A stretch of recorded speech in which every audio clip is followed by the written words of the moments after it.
কলিজা ভুনা করব। আর আমি কিভাবে কোরবানির গরুর কলিজাগুলো সুন্দর করে সংরক্ষণ করে রাখি। কোরবানি দেওয়ার পরে কলিজাগুলো কিন্তু বেশি দিন থাকে না, ফ্রিজিং করে রাখলে একটু নষ্ট নষ্ট হয়ে যায়, যেহেতু ফ্রিজে অনেক মাংস রাখা হয়। আসসালামু আলাইকুম, আশা করি সবাই খুব ভালো আছেন। আল্লাহর রহমতে আমিও খুব ভালো আছি, সবার দোয়ায়।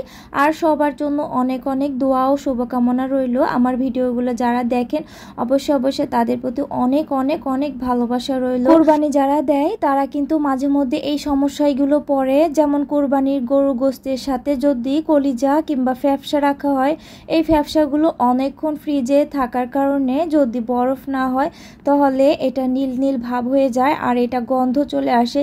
এই জন্য আমি যেভাবে প্রসেসিং করে রাখছি এইভাবে যদি আপনারা রাখতে পারেন তাহলে কলিজায় কোনো গন্ধ হবে না। আর এইভাবে কলিজা রেখে অনেক দিন খেতে পারবেন আর কি ফ্রিজে রেখে। তো আমি কলিজাগুলোকে প্রথমে সিদ্ধ করে কলিজার গায়ে যে রক্ত পানি আছে সেগুলো ফেলে দিয়েছি।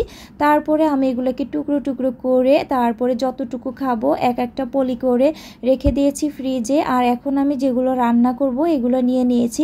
এই কলিজাগুলো রান্না করে কিছু উঠিয়ে রাখবো আর কিছু এখন খাওয়া হবে। চুলায় একটা কড়াই বসিয়ে দিয়েছি, পরিমাণ মতো তেল দিয়ে দিলাম। আর এখানে আমি বেশি করে পেঁয়াজ কুচি দিয়ে দিলাম, আপনারা আপনাদের পরিমাণ মতো পেঁয়াজ দিয়ে দিবেন।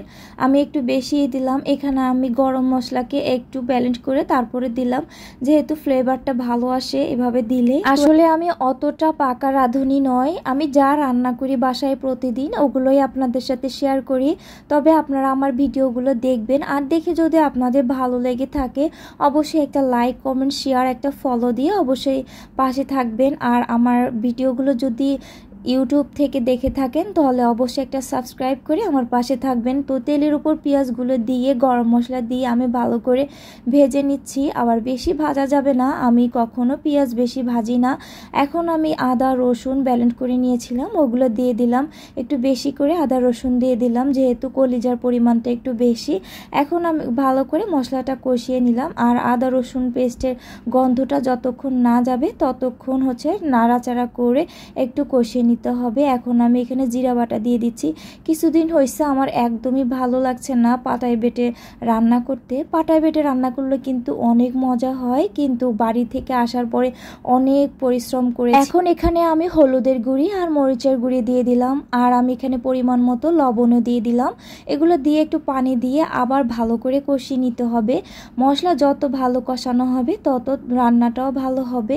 কিছুদিন ধরে আমার রান্নাটাও এত কেন যেন ভালো হচ্ছে না, আসলে শরীরে কোনো রকমের বিশ্রাম নেই। আম্মু আমাকে অনেক হেল্প করতেছে, যেহেতু আম্মু আর আব্বু আসছে, আব্বুও কিন্তু আমাকে অনেক হেল্প করছে। আমার যে ভুঁড়িগুলো আনা হয়েছে সেই ভুঁড়িগুলো পর্যন্ত আমার সাথে থেকে পরিষ্কার করছে, অনেক কষ্ট করছে। আসলে মা বাবাই কিন্তু সন্তানের কষ্টটা সবসময় বেশি বোঝে, যেমন মেয়েদের বেলায় তার মা বাবাই বেশি কষ্ট বোঝে। শ্বশুর শাশুড়ি তো এইসবের ধারে কাছেও নাই, তাদেরকে সবসময় সেবা যত্ন করতে হয় আর একটু ত্রুটি হলে কত কথা শুনতে হয়।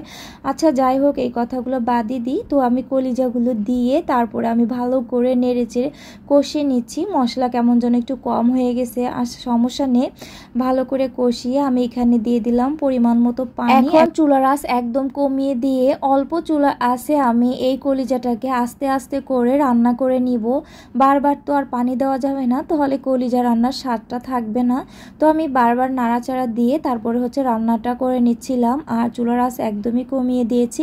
এখানে আমি কতগুলো কাঁচামরিচ দিয়ে দিয়েছি, কাঁচামরিচ না দিলে কিন্তু কলিজার যে ফ্লেভারটা ঘ্রাণটা বের হয় মজাটা সেটা আসেই না। এটা আমি রেস্টুরেন্টে দেখেছি, যখন কলিজা খাই তখন আমি অনেক কাঁচামরিচ পাই, সেই জন্য আমিও কিছু কাঁচামরিচও দিয়ে দিলাম। তো এই যে কলিজা রান্না প্রায় হয়ে গিয়েছে, এখন এখান থেকে কিছু কলিজা সবাই খাবে আর কিছু আমি ফ্রিজে উঠিয়ে রাখবো বাটিতে। এইভাবেই আমি সংরক্ষণ করে রেখে দিই। আশা করি ভিডিওটা আপনাদের খুবই ভালো লেগেছে। আর ভিডিও ভালো লাগলে অবশ্যই একটা লাইক কমেন্ট শেয়ার আর একটা ফলো দিয়ে পাশে থাকবেন। আল্লাহ হাফেজ।